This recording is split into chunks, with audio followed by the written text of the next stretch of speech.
খানি তুলে ধরো তোমার এই দেবালয়ে প্রদীপ করো নিশিদিন আলোক শিখা জ্বলুক তারে পরশমণি ছোঁয়া প্রাণে।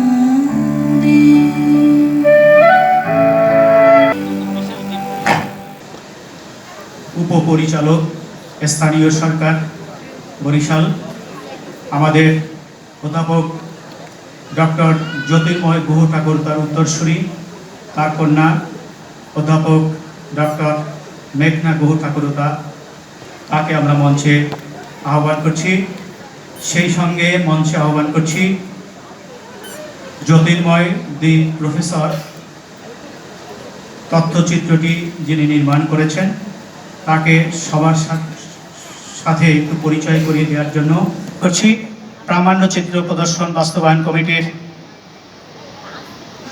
মিন্টু কুমার করকে। তো আমাদের যে প্রামাণ্য চলচ্চিত্রটি দেখবেন, আজকের সবার সম্মানিত সভাপতি, আপনাদের আজকের এই অনুষ্ঠানে আসার জন্য ধন্যবাদ জানাচ্ছি। আর সবচেয়ে বেশি ধন্যবাদ জানাচ্ছি আজকের এই বরিশালের সর্বস্তরের যে জনগণ যারা এসেছেন তাদের ধন্যবাদ জানাচ্ছি, কৃতজ্ঞতা জানাচ্ছি, স্বাগত জানাচ্ছি।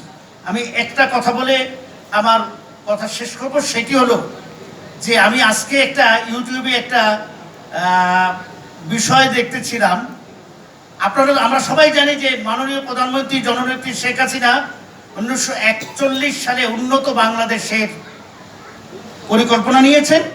কিন্তু আমি একজন দেখলাম আজকে একজন ধর্ম বিশারদ, তিনি বলছেন যে 40 সালের মধ্যে বাংলাদেশকে মৌলবাদী রাষ্ট্র করব এবং করবই, এখানে এর বাইরে কিচ্ছু চলবে না। এইটা আমি দেখলাম, আমি আতঙ্কিত হয়ে গেলাম। কিন্তু আজকে এই আপনাদের দেখে আমার কাছে মনে হয় যে জননেত্রী শেখ হাসিনার স্মার্ট বাংলাদেশ পেরিয়ে উন্নত বাংলাদেশই তৈরি হবে 41 সালে।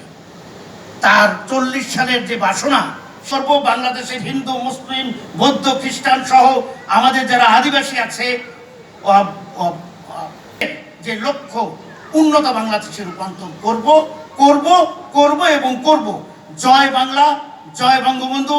আপনাদের সকলকে অশেষ অশেষ ধন্যবাদ। আপনাকে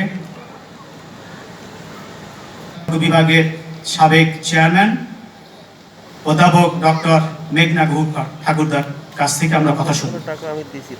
তো আমার এখানকার যারা আহ্বায়ক হিসেবে কাজ, তো সেই বরিশালে এই আয়োজনটা হচ্ছে, এটা আমার সর্বোপরি গর্ববোধ হচ্ছে যে জ্যোতির্ময় ছবিটা যেটা আমরা করলাম সেটা আমরা এই বরিশালে দেখাতে পারছি আপনাদেরকে, এবং আরও দেখাবো। আমাদের ইচ্ছা আছে। আমার এই ছবি করার পেছনে এটাই ছিল যে এর উদ্দেশ্য ছিল মূলত নূতন প্রজন্ম, কিন্তু নূতন প্রজন্মের সাথে আমাদের যে বর্তমান প্রজন্ম, তারাও যাতে আবার মনে করতে এটা দেখানো হবে, এটা দেখার জন্য। এই কথা বলার জন্য অনুরোধ করছি আমাদের আজকের এই অনুষ্ঠানের অতিথি জনাব গৌতম বারৈ, উপপরিচালক স্থানীয় সরকার বরিশাল, তাকে। অধ্যাপক ডক্টর জ্যোতির্ময় গুহ ঠাকুরতা জীবন ও কর্মের উপরে জ্যোতির্ময় দা প্রফেসর শিরোনামে 72 মিনিট দৈর্ঘ্যের একটি প্রামাণ্য নির্মাণ এর আজকের এই প্রদর্শনীতে উপস্থিত আমার বিশেষ করে শ্রদ্ধাভাজন স্যার, তাকে আমি আসলে জগন্নাথ হলে ঢোকার পরেই যার নাম আমি শুনেছি, এবং আমাদের জগন্নাথ হলের 4টি ভবন ছিল, এখন একটা ভেঙে ফেলা হয়েছে, নতুন ভবন নির্মাণ করা হয়েছে। তার একটি ভবন এই স্যারের নামে ছিল, জ্যোতির্ময় গুহ ঠাকুরতা ভবন। এই যে স্মৃতি ঢোকার পরেই এগুলো আসলে ভোলার নয়। তো আজকের এই প্রদর্শনীতে উপস্থিত আমাদের শ্রদ্ধেয় অতিথিবৃন্দ এবং আমার সামনে অনেক গুণীজন আছেন, প্রত্যেককেই আমি নমস্কার জানাই।